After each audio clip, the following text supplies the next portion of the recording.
সবকিছু। কিন্তু অপেক্ষা অপেক্ষা আমাকে আজও ছেড়ে যেতে পারেনি।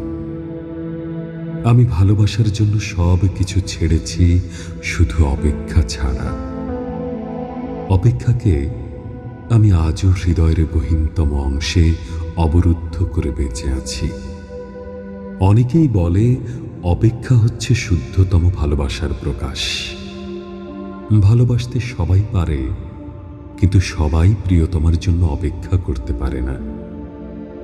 আসলেই কি তাই? জানি না তো, হবে হয়তো।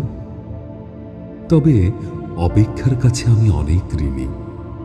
প্রিয়তমার জন্য অপেক্ষা আমাকে পাখির মতো সহজ হতে শিখিয়েছে, শিশুর মতো অনাবিল হতে শিখিয়েছে, আকাশের মতো বিশাল হতে শিখিয়েছে, ফুলের মতো স্নিগ্ধ